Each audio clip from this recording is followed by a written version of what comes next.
Good afternoon, everyone, and a very warm welcome.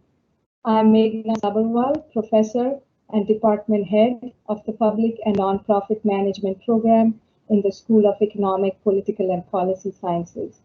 And I'm honored to serve today as an MC for the second annual New Faculty Research Symposium hosted by the UTD Office of Research.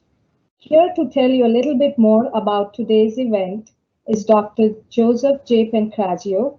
He's the Vice President for Research and Professor of Bioengineering. Dr. Pancrazio. Good afternoon. The goal of the New Faculty Research Symposium is to introduce research areas and interests of our new faculty to the broader university community. Let me say to all our attendees and participants that we're very happy that you're here and you're engaged. Now, for many of the new faculty, joining UTD marks a substantial milestone in your careers and your lives. A major priority for many of the new junior faculty will be to establish your own independent research program. But it's my sincere hope that through the process of participating in this event today, that you will be laying the foundation of a future collaboration, one that perhaps you did not anticipate having when the day began. So to encourage what I call this research entrepreneurial thinking, we'll have available a New Faculty Research Symposium grant funding opportunity. Without a doubt, funds are limited. It's the COVID-19 crisis, the economic crisis as a function of the COVID-19 crisis, but I'm hopeful we'll be able to provide at least a couple awards this year.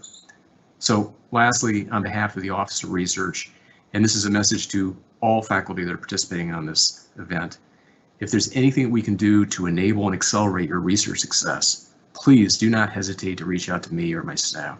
We're all committed to the mission. So at this time, I'm very pleased to invite Provost Musselman to welcome you to the event. Provost Musselman. Thank you, Dr. Pancrazio. I thank all of the presenting faculty and all of you who are attending the second annual New Faculty Research Symposium for your support of our new colleagues who will be showcasing their research programs today. And I also extend a special UT Dallas welcome to our new faculty colleagues. We are so glad that you're here and hope that your first semester at UT Dallas is off to a good start, even in the midst of this pandemic. I feel like I know you at least a little bit through the hiring process, and I look forward to getting to know each of you better in the coming months. The New Faculty Research Symposium grant that Dr. Pancrazio just spoke about is something that we hope you will apply for following this event. It is an internal funding mechanism designed to stimulate interdisciplinary research collaborations between those of you who are newly hired UT Dallas faculty and established UT Dallas faculty from different programs, departments, or schools. A goal of this collaboration is the pursuit of extramural funding.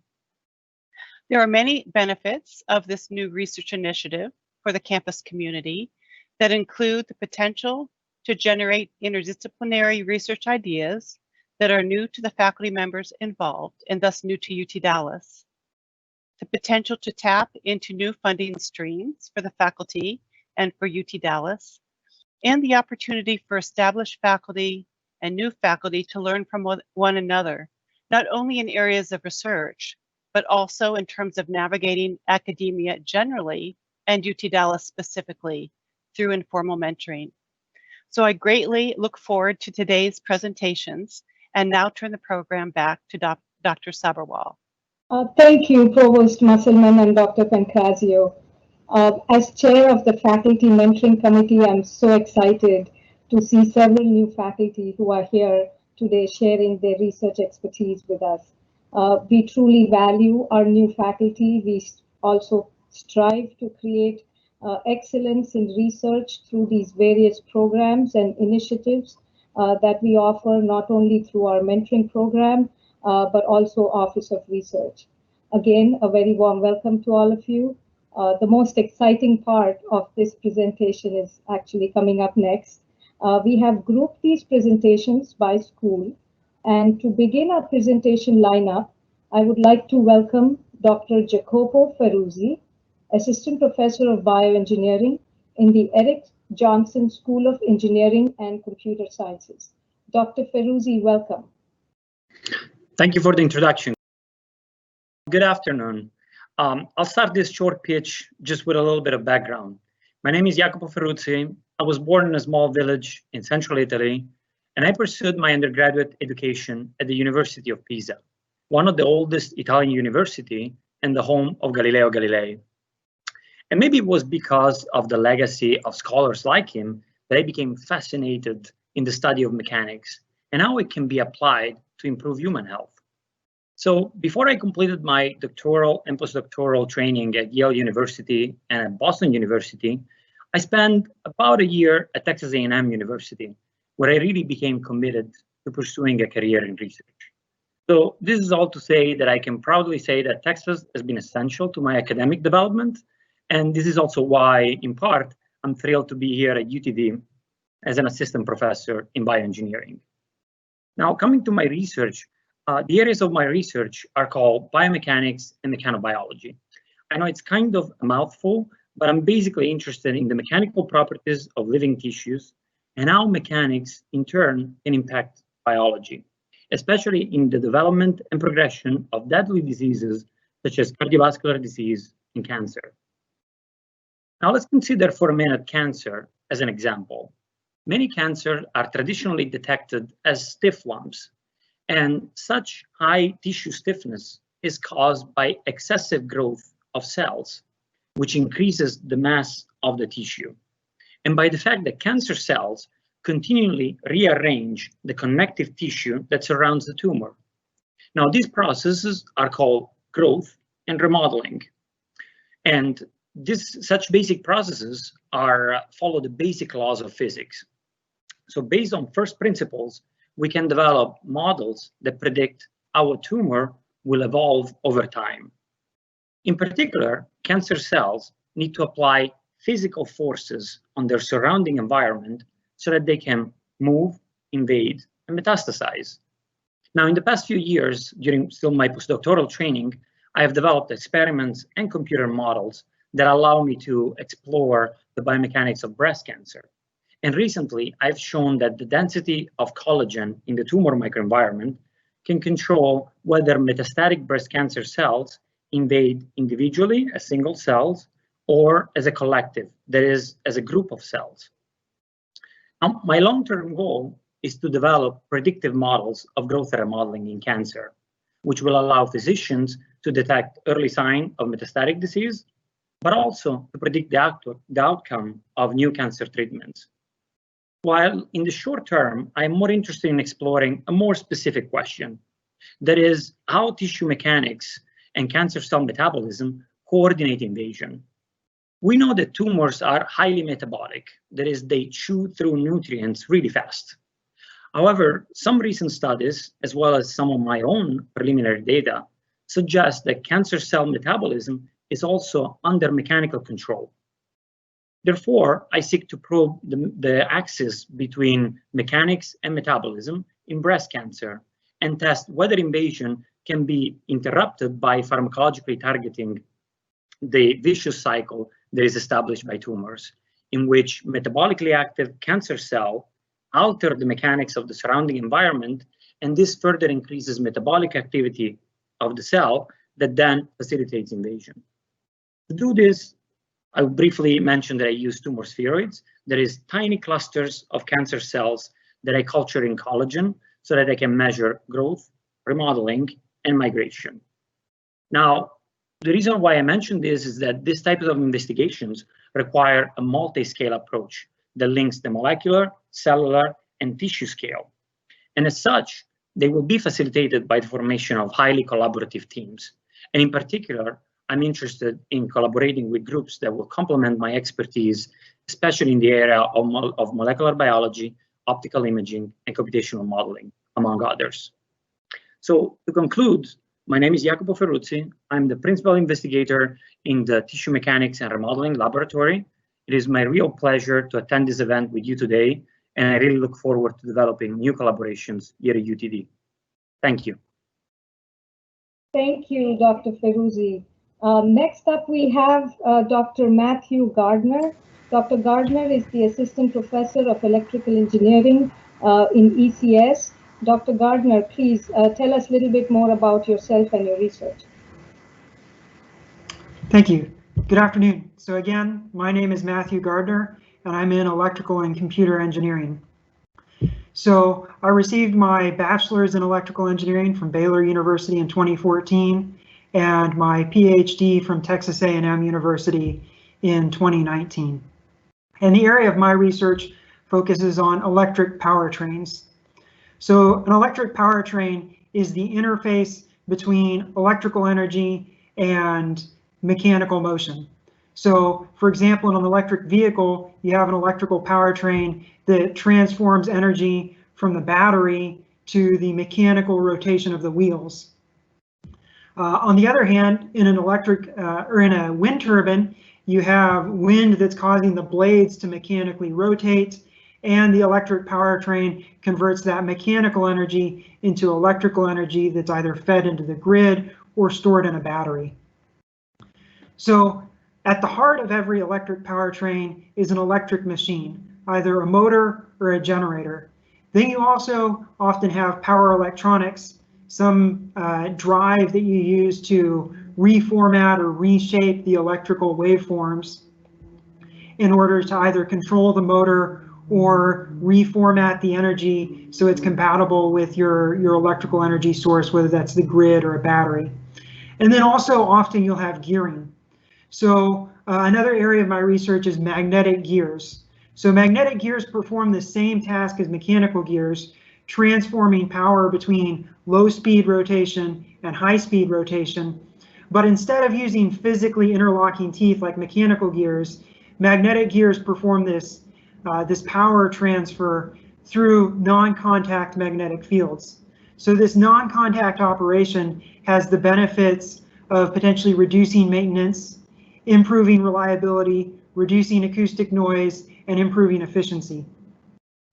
So the main areas of my research then in electric powertrains are power electronics, electric machines, and magnetic gears. So these are fundamentally multidisciplinary areas.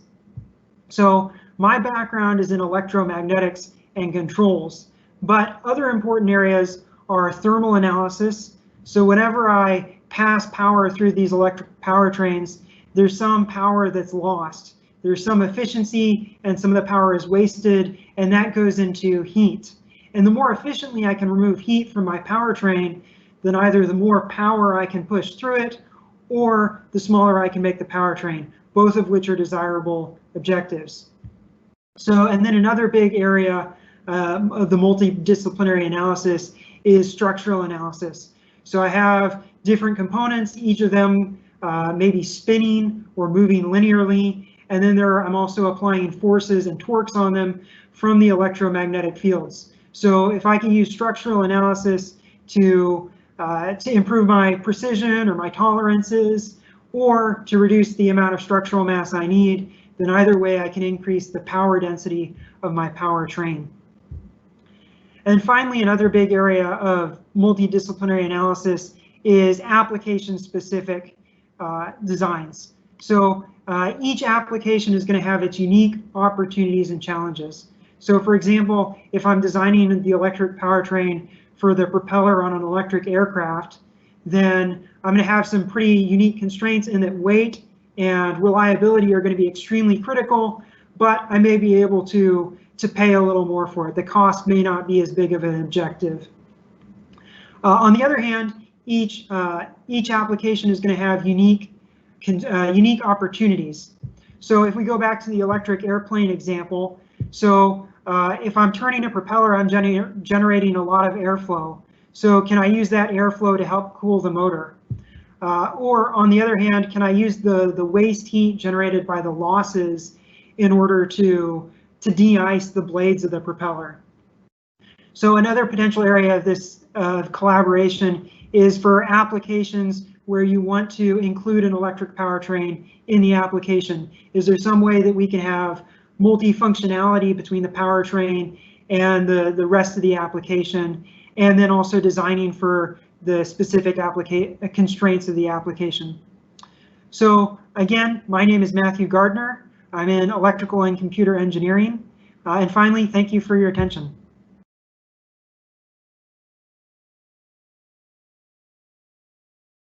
Thank you, Dr. Gardner. Our next presenter is also from ECS, Dr. Chung Hwan Kim. He's an assistant professor of computer science. Dr. Kim, please take it away. Thank you for the introduction. My name is Chung Hwan Kim. I am a new assistant professor joining UTD this fall. I joined the Department of Computer Science at Johnson School of Engineering and Computer Science. I finished my PhD study in computer science back in 2017 from Purdue University. And after that, I worked as a cybersecurity researcher at NEC Labs America, an industrial research lab in Princeton, New Jersey for 3 years. And right after that, I joined UTD. My research specialties include basically the security and reliability of different computing systems. Recently, my focus was very much on the security of cyber physical systems. So to solve these security problems in cyber physical systems, I have a unique technical background. I am specialized in analyzing software behaviors, as we call program analysis skills, and also specialized in low-level operating systems and low-level embedded systems techniques. So I use those this combination of techniques to find typically security vulnerabilities or different attack surfaces in drones. We call robotic vehicles or different types of drones and other types of cyber physical systems, including Internet of Things devices, as you find from your home appliances, smart, devices at home these days. So I have a set of project ideas to collaborate with established professors in different departments. Particularly, I'm interested in finding security and privacy problems of different cyber physical systems, including robotic vehicles and automotives, robots, healthcare systems, and industrial control systems like factory systems. So I'm particularly interested in working on the resilience of different cyber physical systems. So recently, there have been many different physical attacks and also cyber plus cyber physical attacks on these cyber physical systems. For example, those physical attacks include jamming GPS sensors, spoofing inputs to GPS sensors, and creating other physical disturbances to those systems. So those systems can fail and generate safety-related issues. Also, there have been cyber-only or cyber-physical attacks targeting these systems, which exploit different software and hardware vulnerabilities. And many of these attacks have been trying to be very stealthy so that they can, try to avoid tracking down and try to avoid legal prosecution. Also, there have been privacy-related attacks that try to steal sensitive user data from those systems. For example, steal camera sensor data from your IoT devices, and also try to manipulate important critical data in your cyber physical or IoT systems. Like, for example, try to unlock your door by attacking a smart door lock. So these systems are my primary targets, and I like to make different cyber physical systems resilient to these advanced attacks. So as you can probably see, my research is highly interdisciplinary. I'm working at the intersection of software systems and physical systems. So I do have the skills and knowledge in cyber physical software and systems, but I do need help in the area of physical and control systems, also hardware systems, because my background primarily is in software. So I'm especially those established professors in electrical and computer engineering, mechanical engineering, and systems engineering department. if you are interested in my topic, please contact me. So my contact information is that my office is in ECS South building. If you type my name in Google search, you can easily find me. Also, I have my lab homepage. It's called S3 Lab. If you try s3lab.io, you can also find my labs page. Thank you very much. Thank you, Dr. Kim, for that information.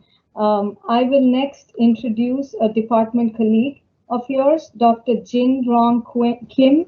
He is also an assistant professor of computer science. Dr. Kim, the mic is yours. Thank you.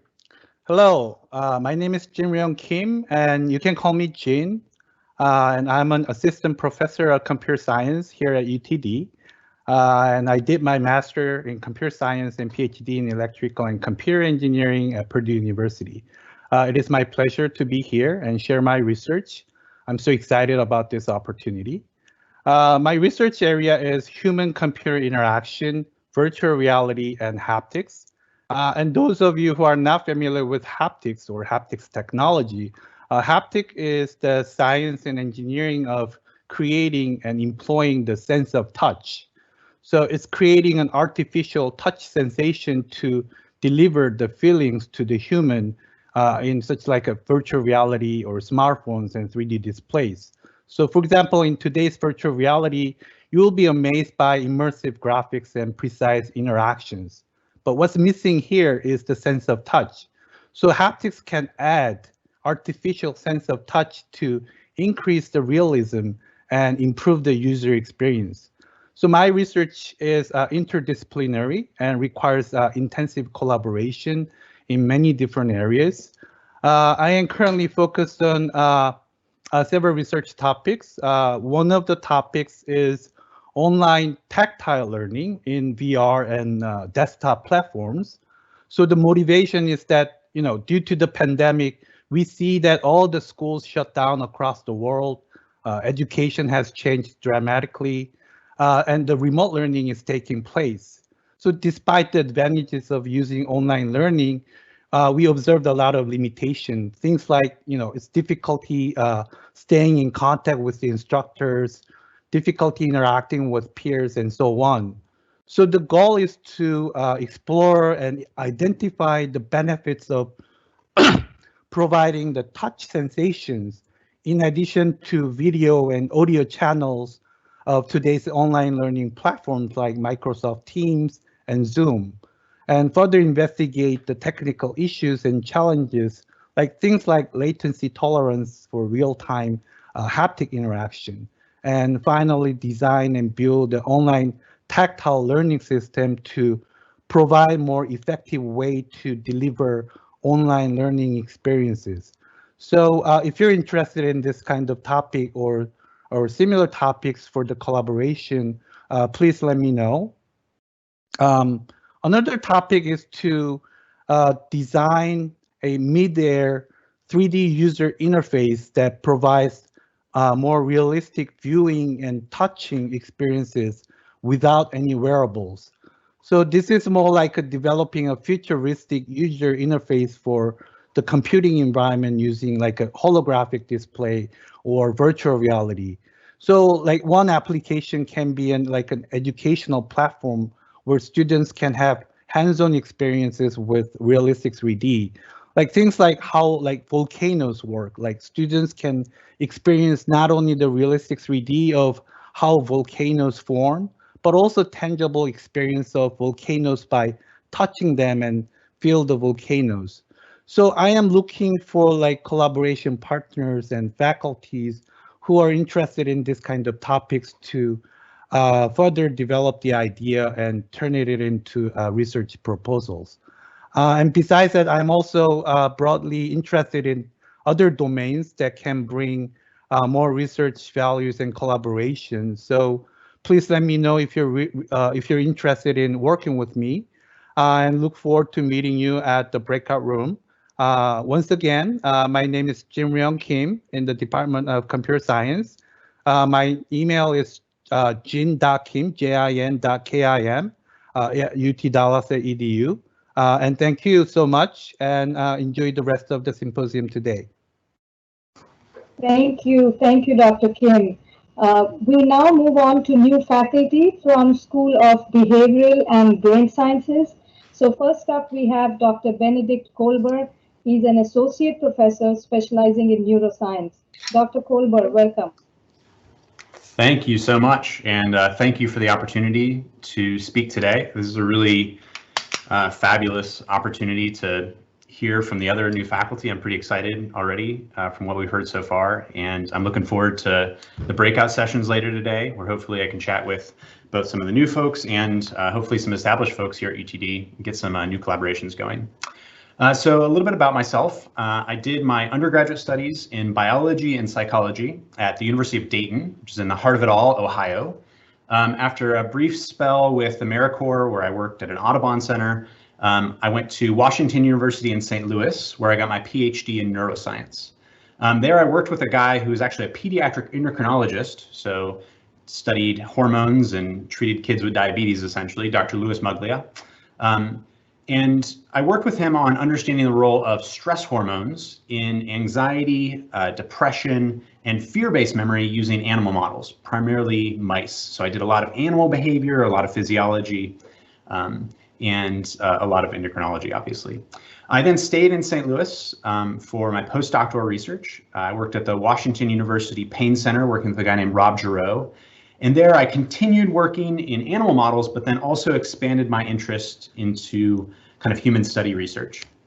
After my postdoc, I started as faculty in a biology department at Duquesne University, which is in Pittsburgh, Pennsylvania. And I was there for 9 years before I moved here to Dallas in July. One of the best parts about Duquesne as a kind of medium-sized research university was that it really forced people from different fields together. And it taught me the importance of collaboration.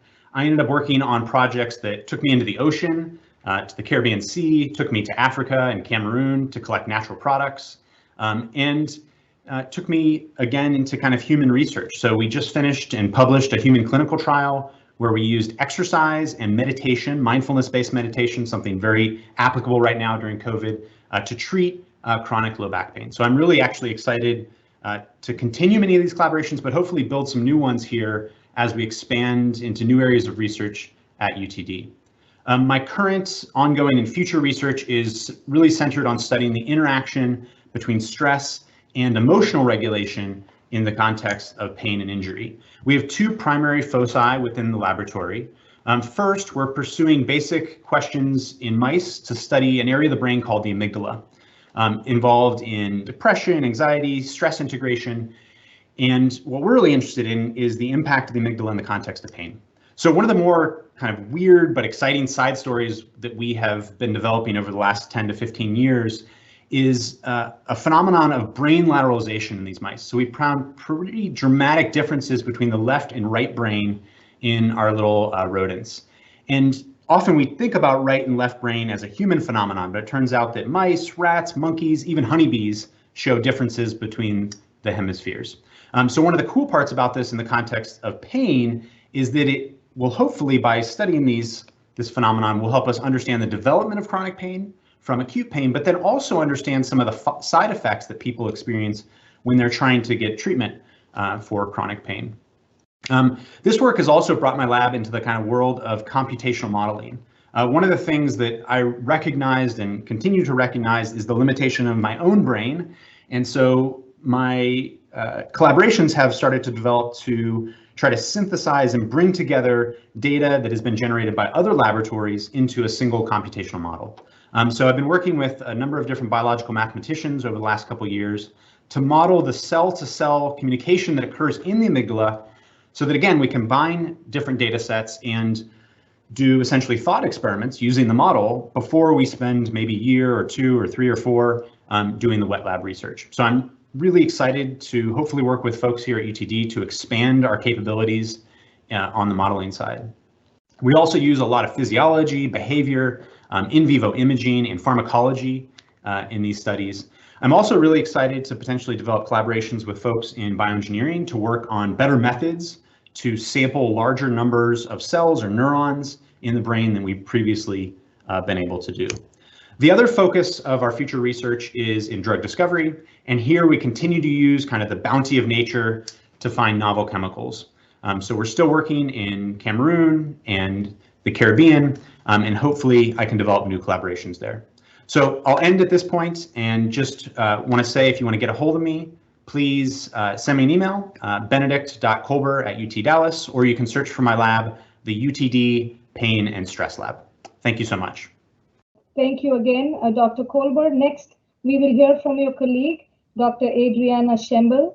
Dr. Shembel is also an assistant professor of speech, language, and hearing in BBS.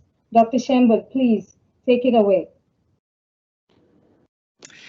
Thank you for that wonderful introduction. I'd like to start this presentation with a scenario. So imagine you are a physical therapist and a professional marathon runner with a leg muscle overuse injury comes to see you for help. Thanks to science and the ability to biopsy muscle and directly study muscle mechanics in the limbs with relative ease, you know what kinds of therapies to provide this athlete and feel confident in the ability to rehabilitate this athlete and get this athlete back out on the marathon course. Now imagine that you are a voice therapist who works with professional voice users. These are singers, actors, even professors just like yourself, who, just like that marathon runner who relies on his legs to do his job, these professional voice users rely on their voices to do their job. And unlike difficulties with repetitive, prolonged running, these voice users experience vocal impairments with repetitive, prolonged voice use. And so let's be honest, who among us has not had experience, at least temporarily, with vocal tension and strain and fatigue in and around our voice boxes or our larynges after lecturing for a 3-hour block? But some of these individuals have symptoms that become chronic and long-term, causing chronic impairments, and it makes it hard for these individuals to do their job using their voices.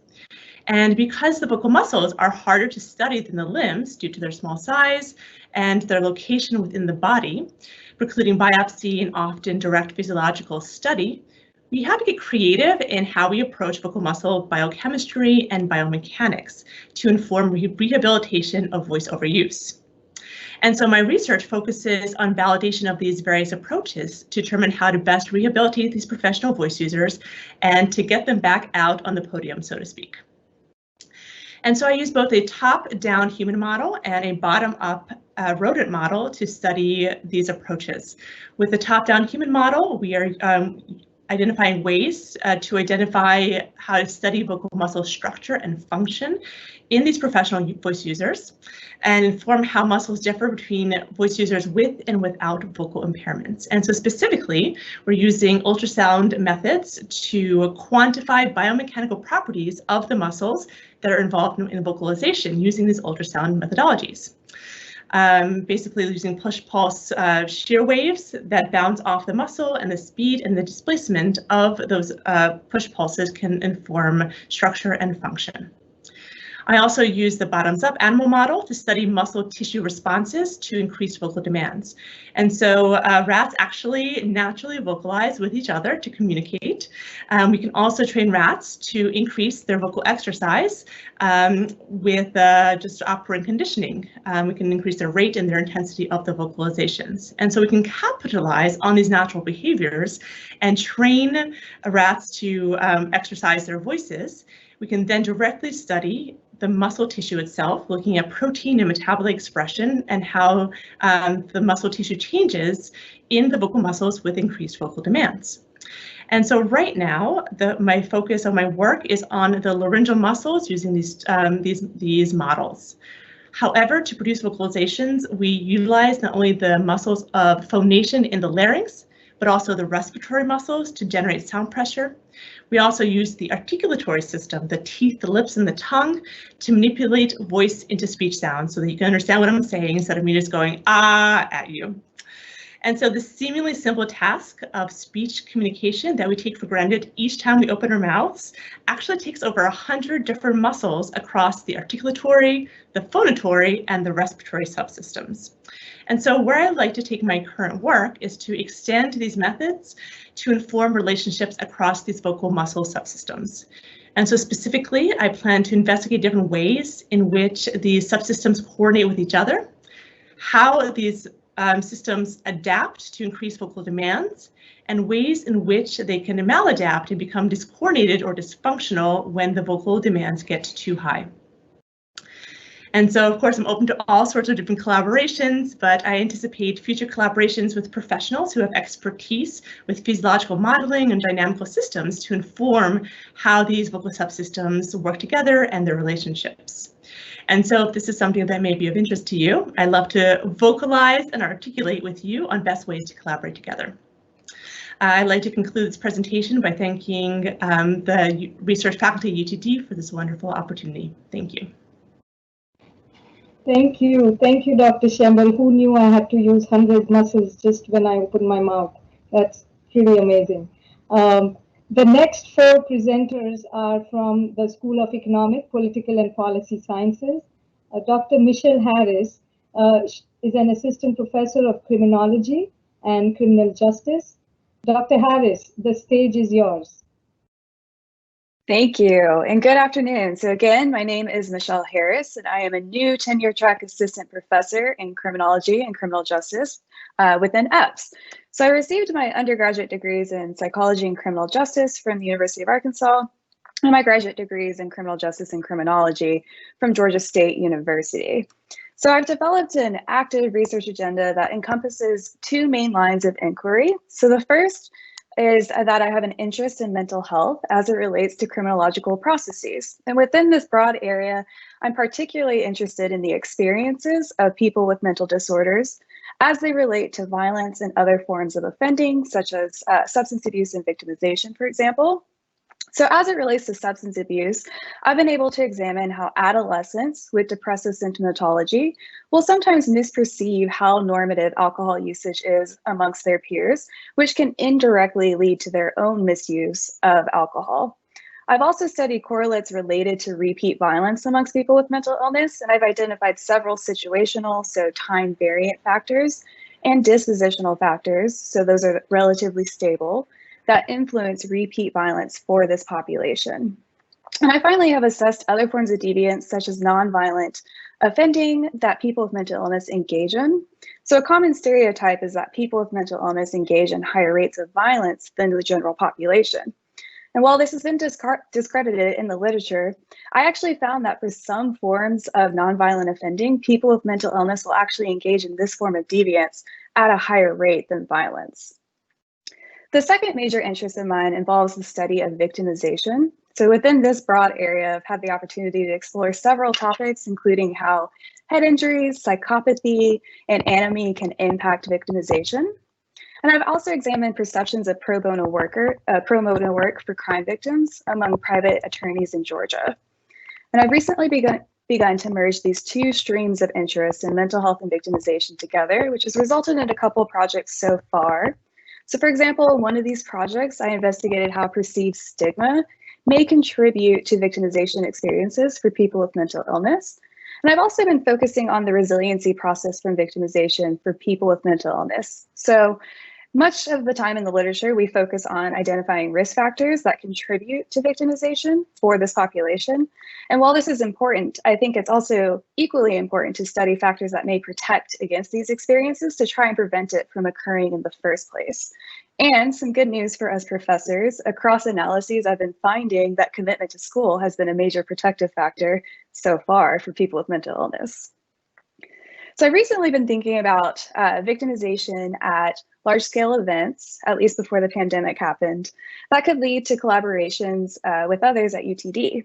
And so within this line of thinking, I'm currently collecting data with some colleagues back at Georgia State on victimization events at music festivals through telephone interviews. But I think an interesting next step for this that could also require some funding would be to look at bystander intervention at these large-scale events and how this may influence or impact victimization rates. So if there was funding, I think it could be interesting to go to some of these large-scale events after the pandemic and conduct these observations and couple this with interviews of participants at these events. So while I've been focusing on one large-scale event in particular, which is that of music festivals, I think it could be really interesting to see how these victimization patterns and trends may differ at other large-scale events, such as conventions, sporting events, etc. I think another thing that could be really interesting to examine that may also require funding would be to examine if perceptions of risk differ among people with mental illness than their non-disordered counterpart. And I'd of course be open to other ideas, but I think this could be examined through vignettes. So we would present people with mental illness and those without pictures of what criminologists would call a risky situation, and see if and how those perceptions of risk differ across the two. So are people with mental illness able to identify risk? What about their counterparts? Do the two groups differ? And if so, how? I just think this would be a really interesting avenue to pursue that hasn't been looked at yet. So I know that was a very quick synopsis of who I am. I want to thank you all for being here. So again, my name is Michelle Harris. I'm in the criminology program within EPS. Please feel free to reach out if you are interested in collaborating. Thank you. Thank you, Dr. Harris. Next from EPS is Dr. Trey Miller. Dr. Miller is an associate professor of economics. Dr. Miller, the E floor is yours. Thank you. So I'm Trey Miller, and I'm a new associate professor in the economics program within EPS, where I'm also really excited to be affiliated with the Texas Schools Project. It's a research center that draws on the state's really unparalleled administrative data resources in education and employment to study education issues in Texas. And we also make that data available to other researchers for approved research projects. So if you're interested in exploring things there, reach out to me or others within TSP. Prior to joining UTD, I was a economist at the RAND Corporation for 7.5 years, and then was principal researcher at the American Institutes for Research for another 3.5 years. AIR is another nonprofit research organization focused primarily on education and labor market issues. I'd say going into my time at RAND and AIR, I was a pretty typical applied microeconomist. I used large administrative databases and causal research methods to do studies on primarily in post-secondary education. In my time at AIR and RAND, I really learned how to work with policymakers and practitioners to identify challenges facing them and develop actionable research agenda, and work with large interdisciplinary teams to bring to bear a variety of kind of research methods as appropriate to tackle those questions. So I've gotten the chance to work with people across kind of methodological training on large policy research projects. So I'm really excited about this event and the opportunity to meet folks outside of the economics program and explore opportunities to collaborate. The vast majority of my work has been in the area of post-secondary education and career and technical education, broadly construed. So I work with state and local education agencies, community colleges, to, again, identify challenges they're facing and develop actionable research agendas to try to address those challenges. This led to a federally funded research practitioner partnership with the Texas Higher Education Coordinating Board, where we pursued additional funding to develop projects focused. One area is large randomized controlled trial evaluation, multi-site at community colleges across the state of Texas, looking at a strategy to support students who come to college underprepared for college level coursework. I've led a large multidisciplinary mixed methods study of dual credit education programs in the state and issues that arise as those programs scale and grow larger and more as they have. Just some examples of the work that I focused on. A lot of times this work is pretty high profile, so I've had the opportunity to brief the Texas Higher Education Coordinating Board, the Governor's Office, the Senate and House Higher Education Committees in Texas, for example, on this work. In terms of areas to collaborate, I'll make a quick plug for my wife, Holly Koswitz, who also joined UTD and EPS as an assistant professor of instruction. She worked as the director of policy development at the Texas Higher Education Coordinating Board prior to joining UTD. And one area that we were working on trying to develop a study before coming to UTD was looking at kind of what mental health programs that colleges in Texas offer students, and thinking about best practices in that area. One other topic that I think would be interesting to collaborate with others on, I know we have a great criminology program here. I'd be really interested in looking at the intersection of education and crime, thinking about prison education programs, evaluating those. I'll make another plug for TSP and our administrative data resources.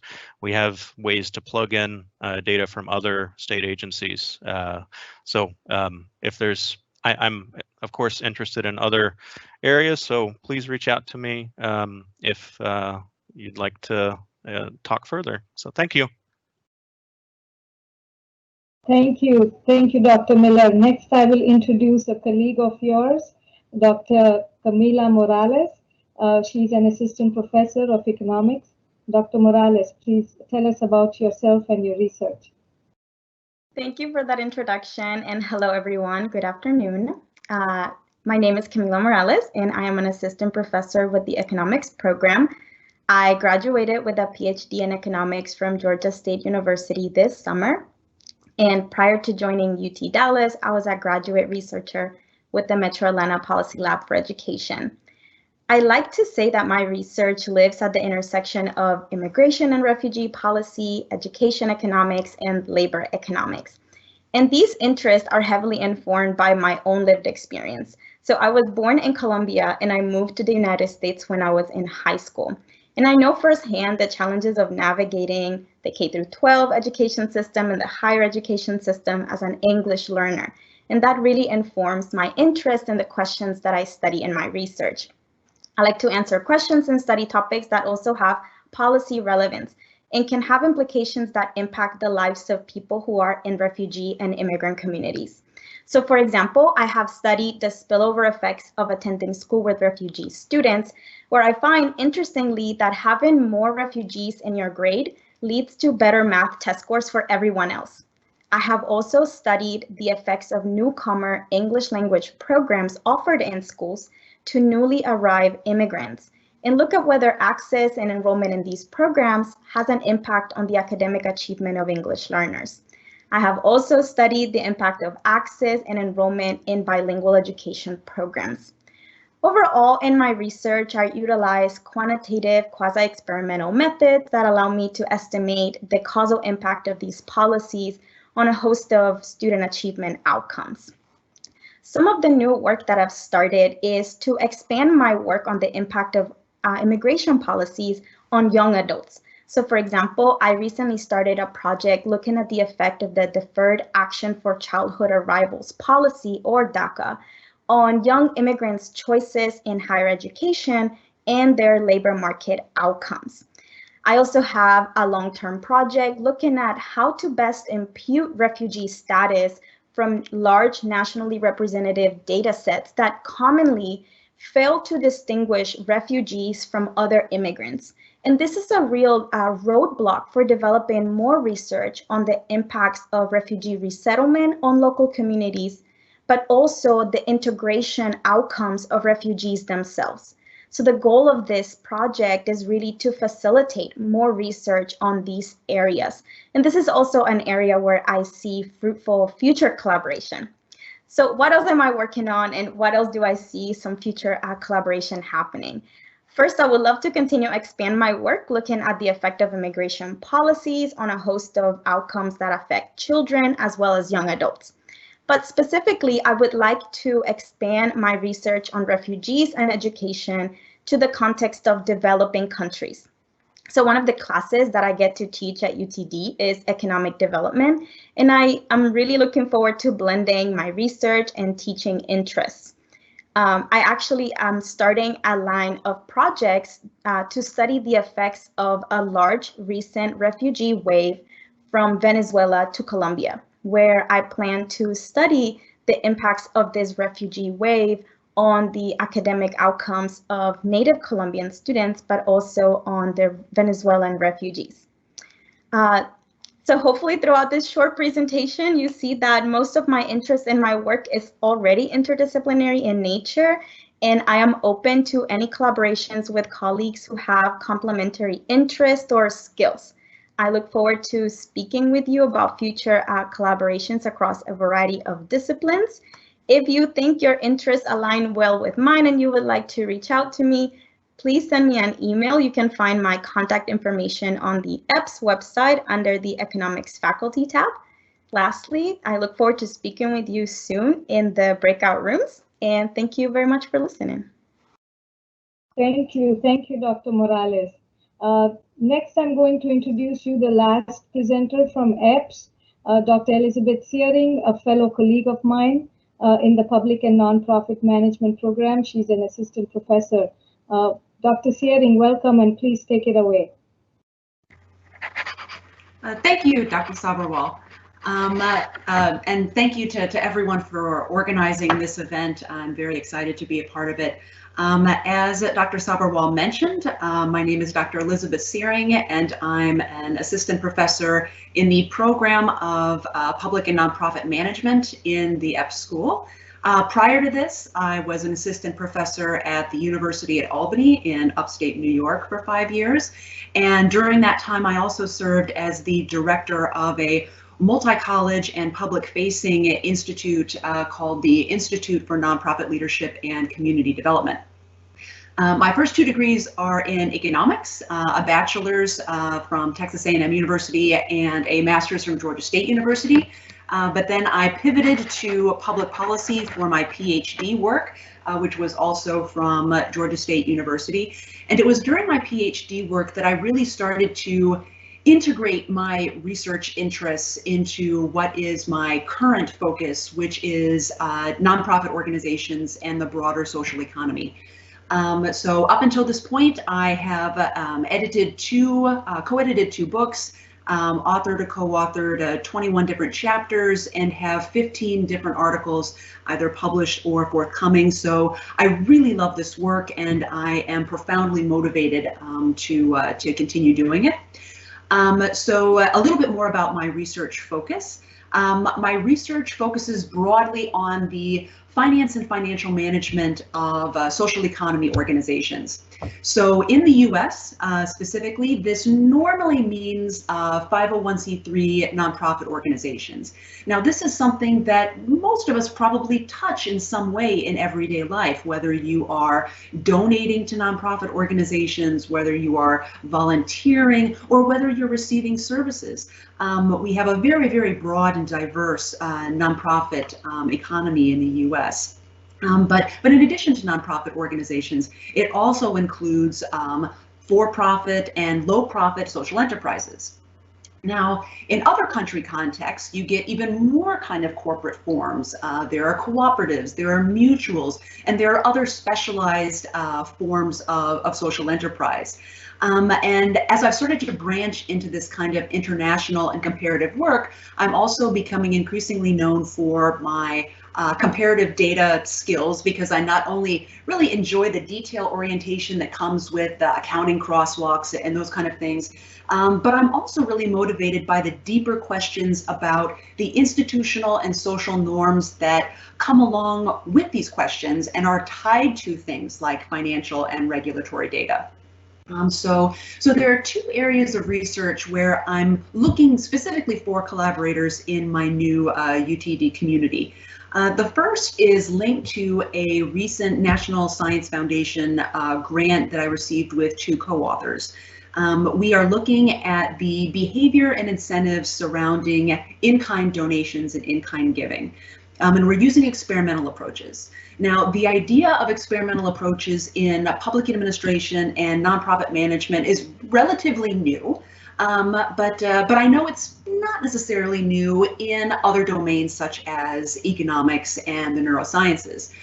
So I'm very interested in conducting more of this type of research. Much of the study of nonprofit organizations to this point is organization level and is based on the behavior and preferences that are revealed mostly by year-end financial statements, which is fine.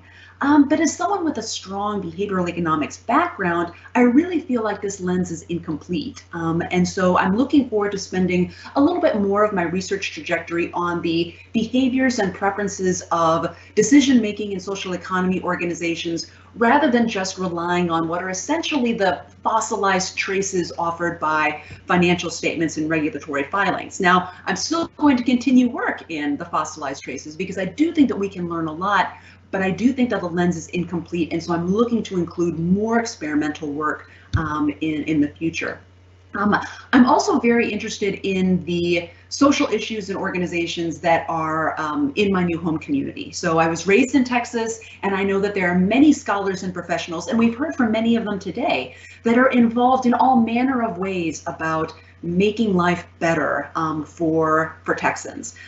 Whether this is through education policy or immigration policy, social services, and almost all of these ways rely in some part on organizations involved in the social economy. So I'm very interested in contributing to both the body of academic research and practitioner best practices by collaborating with those with similar interests. So I'm very happy to be back home in Texas. And again, my name is Dr. Elizabeth Searing, and I look forward to having future conversations.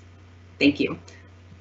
Thank you. Thank you, Dr. Searing. We will now hear from School of Natural Sciences and Mathematics. All the new faculty there. We will start with Dr. Lin Jia. Dr. Jia is an assistant professor of biological sciences. Dr. Jia, please take it away. Thank you. Hello, everyone. I'm Lin Jia. I'm an assistant professor of the Department of Biological Sciences. First of all, let me briefly introduce my previous training. I pursued my PhD from Wake Forest University School of Medicine in North Carolina. My thesis work was to investigate the role of intestinal cholesterol absorption in cardiovascular disease and obesity. My work showed that blocking intestinal cholesterol absorption, mice are protected from atherosclerosis, and they are resistant to diet-induced obesity. These findings emphasized the important role of dietary cholesterol in disease development. After the training in lipid and lipoprotein metabolism, I'm interested in the role of chronic inflammation in obesity and metabolic syndrome. I joined Dr. Amquist's lab at UT Southwestern and learned how to manipulate gene expression in mouse models. The gene I'm interested in is called toll-like receptor 4. It is critical in mediating inflammatory response. I generated 2 unique mouse models, which can specifically delete or reactivate toll-like receptor 4 gene in mice in a tissue-specific manner. With these genetic tools, I'm the first to report that toll-like receptor 4 expression in hepatocytes contribute to disease related to obesity, inflammation, and insulin resistance. Then, taking advantage of the mouse models I generated, I studied to investigate the tissue-specific role of toll-like receptor 4 in alcohol drinking associated liver disease. This research is supported by NIH Career Development K01 grant. I found that hepatocytes toll-like receptor 4 deficient mice are protected from alcohol-induced liver injury. For my independent research career at UTD, I'm interested in exploring the following 3 scientific topics. The first one is to investigate the organ-organ interactions in disease development. For example, I'm interested in the role of liver-brain adipose tissue axis in alcohol-associated liver disease. The hypothesis is that alcohol drinking leads to alterations in hepatic metabolites, which will signal the brain then the sympathetic nervous system that innervates the adipose tissue will enhance lipolysis and release free fatty acids, which will in turn cause fat accumulation in the liver and induce liver injury. Therefore, I'm looking for collaborations from experts who can help me examine the specific metabolites in the liver caused by alcohol drinking, and the experts who are quite good at or familiar with the brain and the sympathetic nervous system. The second one is to explore the relationship between alcohol drinking and chronic pain. Although alcohol has been used to relieve pain acutely, recent studies suggest that chronic alcohol drinking leads to increased pain sensitivity. However, the underlying mechanisms are largely unknown. I hope I can find collaborations with professors who have experience in the field of pain. The third one is to identify the biomarkers of the alcoholic and non-alcoholic steatohepatitis. So far, there's no FDA-approved treatment for steatohepatitis, and this stage of liver disease will easily progress to more advanced liver damage. The biomarkers will help the early diagnosis of the disease. Therefore, the patients can change their lifestyle to prevent the further progression of the disease. The identification of the biomarkers requires the technique, examining the blood samples or non-invasive liver imaging. So if you are really interested in what I just talked about, or the research area related to liver injury and obesity, please stop by the breakout room or contact me by email. My name is Lin Jia from the Department of Biological Sciences. Thank you very much for your attention. Thank you, Dr. Jia. Our next presenter is Dr. Alison Stelling, Assistant Professor of Chemistry and Biochemistry in NSM. Dr. Stelling, the mic is yours. Thank you very much for the introduction. Hello, my name is Alison Stelling. I am a tenure track assistant professor in the Department of Chemistry and Biochemistry over in Berkner Hall. I am a solution state structural biochemist, and I guess my weapon of choice for the analysis of solution state structure of biological molecules is vibrational spectroscopy. Just a little bit of background, I have a BA of chemistry from Reed College out in Portland, Oregon, and a PhD in chemistry from Stony Brook University up in New York. During my PhD, I was using both Raman and infrared spectroscopy to study photoactive proteins like green fluorescent protein. After defending, I went out to Germany to develop Raman and ion microscopy methods for the in vivo imaging of cells and tissues with a particular focus on cancer brain tumor diagnostics. And my most recent work during my postdoc at Duke University out in North Carolina specifically focused on the detection of non-canonical DNA-based pairs in a fairly large DNA protein complex in solution using FTIR attenuated total reflectance methods, where I was developing several techniques related to that. So at UT Dallas, my research will initially focus on two main projects. The first will be using temperature-dependent FTIR and isotope editing experiments to determine enthalpies of hydrogen bond formation in DNA duplexes as a function of the DNA sequence, with a focus on sequences that are well known to be prone to mutational events in human cancers. And the second main project, and one that I would dearly love to talk to people about, because this is very interdisciplinary, is focused on identifying alternate conformations of the widely used cofactor for methylation in cells, S-adenosyl L-methionine, or SAM, when SAM is bound to an important class of enzymes known as the methyltransferases, several of which are very well-known drug targets. And in this field, there is a pretty strong need for ligands that bind to specific members of this broad class of enzymes, as many currently in use have off-target effects. And so alternate conformers recently, alternate conformers of either side chain, active side chains, or of the bound ligands themselves are increasingly recognized as being very potent structural targets in a range of systems for guiding drug or ligand discovery. And so my preliminary data that I've taken back at Duke indicate that SAM is multi-conformeric when bound to a very tight binding model methyltransferase called SET79. So I will be elucidating the solution state structure of SAM when bound to several methyltransferases. And what I'd like to do is use the dynamics of the SAM protein interface to discover new pathways for lead compound design with an emphasis on really increasing ligand specificity for particular methyltransferases for use both as hopefully drugs, but also just as chemical probes to dissect the function of specific methyltransferases inside of cells. And so with this project, I am very eager to talk with people and labs who have expertise in synthetic organic chemistry and in cell biology. I would like to discuss how the structural leads that I discover can be used to guide design of tight binding ligands that target, again, very specific members of this important class of enzymes. And then I would love to discuss testing them in vivo with people with expertise in molecular or cellular biology. And so once again, I am Allison Stelling over in the Department of Chemistry and Biochemistry in Berkner Hall.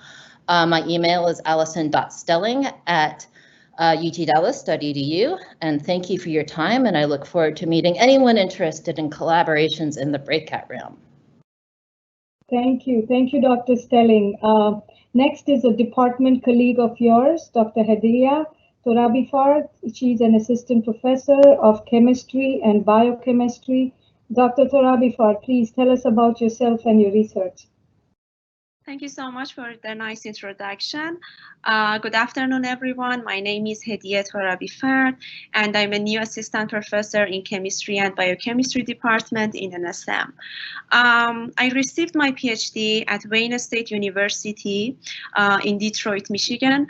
And then I did 3 years of postdoc at University of Michigan before joining UTD. I'm very excited to be here, and I'm looking forward to collaborating with both experimental and computational groups. My research is very interdisciplinary, and it is at the interface of chemistry, physics, computer science, biology, environmental studies. So there are a lot of opportunities to collaborate with different groups. So let me tell you about the primary goal of my research lab. We would like to study complicated and unsolved biological problems using computational and theoretical methods. Currently, we have 2 main projects. For the first one, we would like to study membrane transport proteins. These are very important and the malfunction and disorder of these proteins are associated with different diseases. These proteins are the molecular gatekeepers of the cell that basically imports the vital nutrients and export dangerous toxins within the cell. There are very different types of transport proteins, but initially we would like to study anion transport proteins because for so long anion transport proteins and in general anions were neglected in the field. People were more interested in cation and the behavior of cation inside the body, but there are so many diseases associated with the disorder of the anion transport proteins. Among anion transport proteins, we would like to start with fluoride ion exporter proteins. And that is because they have recently discovered, so our knowledge is very negligible here, but they are very important. And I'm going to tell you why they are very important. Fluoride is actually a natural toxic to many organisms, including bacterial species. So that is why we use fluoride in oral and dental hygiene. So if you think we use it in mouthwash, in toothpaste, and that is because they can kill the bacteria. However, very recently, it has been shown that many bacterial species developed a resistance mechanism in order to export these fluoride ions from their cytoplasm and actually resist the toxicity of fluoride and actually survive. So this is a survival mechanism that microbes developed.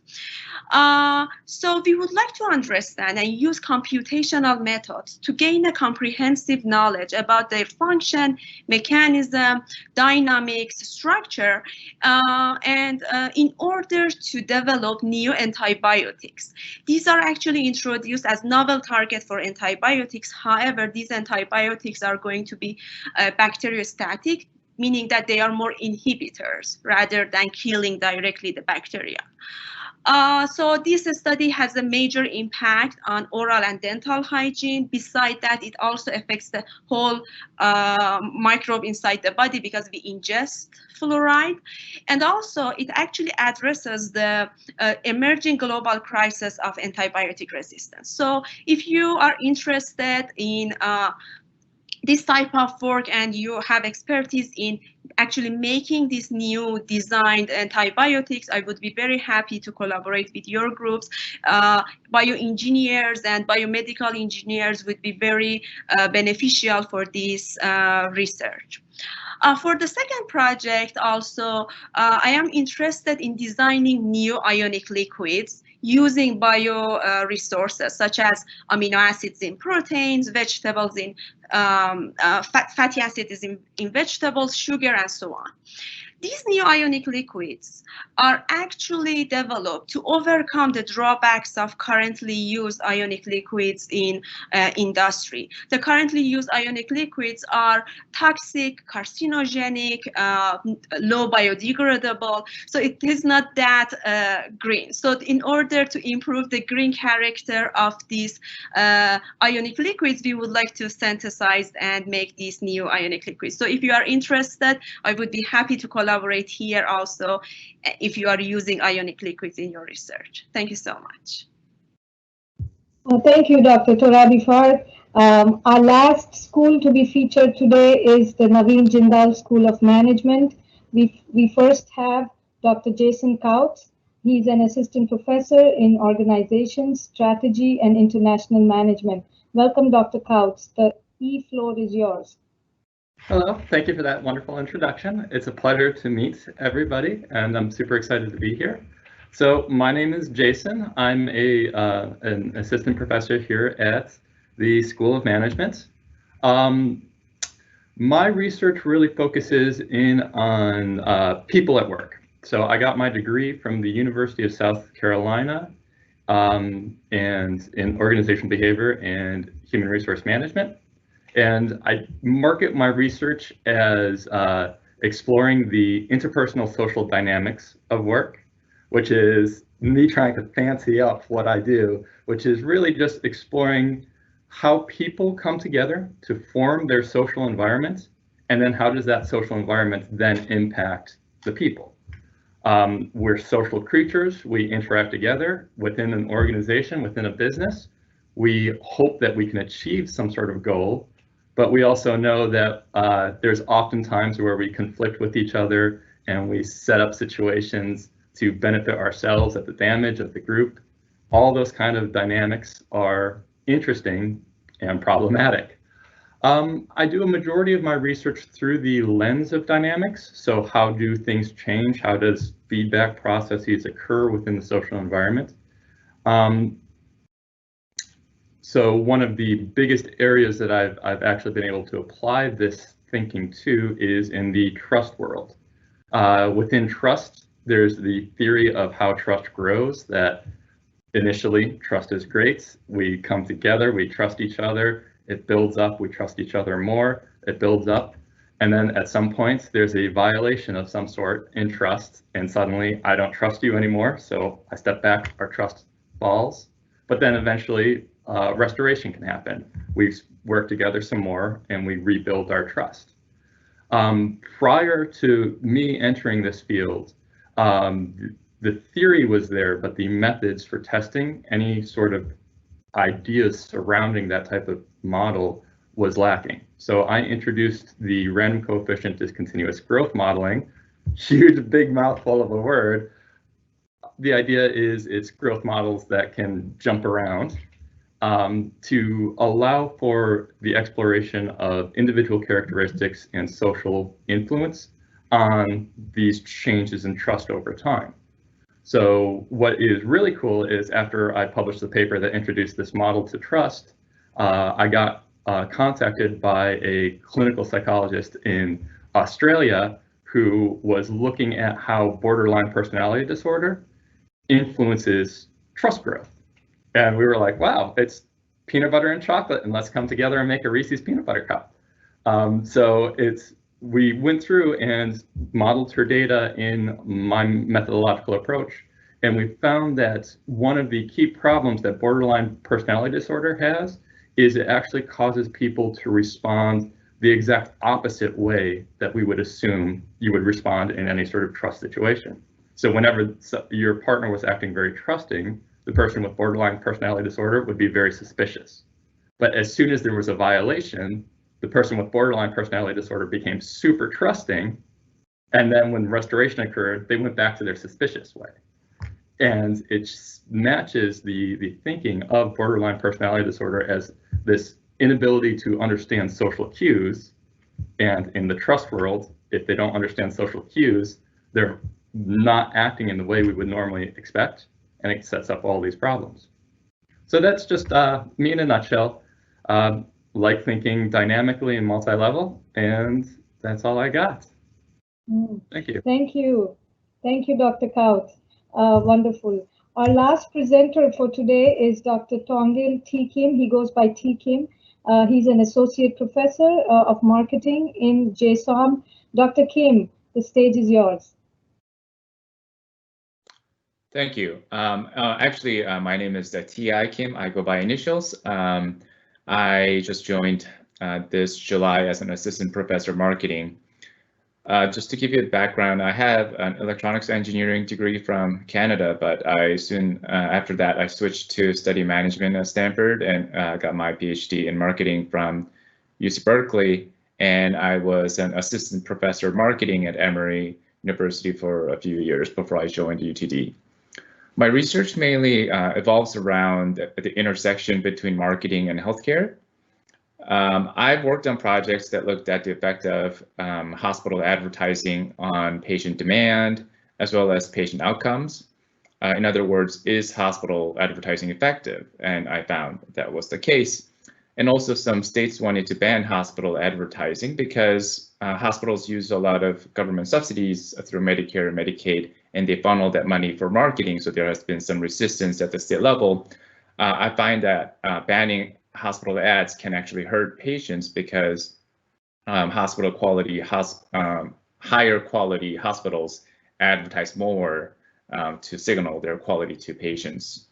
Another project I looked at whether doctors' prescription behavior can be influenced by drug ads on television, which is usually meant for consumers.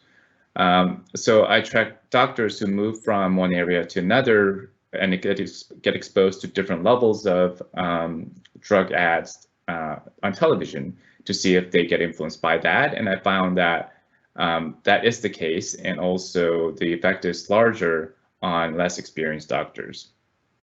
Another project that was recently published is can Viagra advertising have an unintended spillover effect on birth? So the title was, can Viagra advertising make more babies? So we used a 10-year hospital birth data in Massachusetts and also 15 million birth certificate data from the US to get at causality using quasi-experiment design. And we found that that was the case. And this was published at a top marketing journal, but more properly, it was featured in Daily Mail in the UK.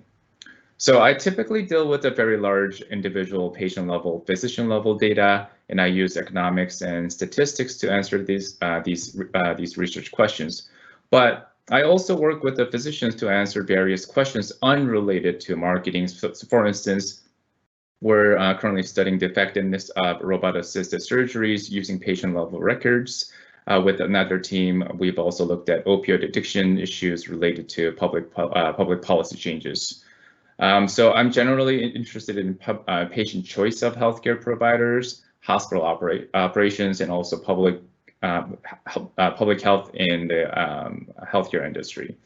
Going forward, I'm interested in studying market expansion of hospitals, including merger and acquisition of individual providers, which was a concern because hospitals are gaining more power as monopoly now. And also I was interested in how to improve patient compliance in drug adherence using marketing means. How do we convince patients to take their drugs on a more regular basis through marketing means? Also, the prevalence of walk-in clinic and urgent care clinics has been increasing, and I wanted to look at how that impacts patient utilization of these facilities and how does that affect their health outcomes, especially for low-income families and also possibly for vaccination efforts for COVID-19 in the future. So ideally, I would need patient-level data from large insurance or data from hospitals. So if you, and also data from Medicare and Medicaid, which tend to be quite expensive. So if you want to collaborate on these topics, or if you have good contacts at hospitals or insurance side, please give me a call or email. By the way, I was at another school for a few years, and I did not know anyone outside of the business school. I think this is a fantastic event to generate interdisciplinary research. So I'd really like to thank the organizers for putting this together. Thank you. Thank you, Dr. Kim, and we look forward to knowing more about you and your research. This wraps up the presentation portion of today's event. And once again, we would like to thank you all for attending this event, and we hope to see you all in the breakout room shortly. Thank you.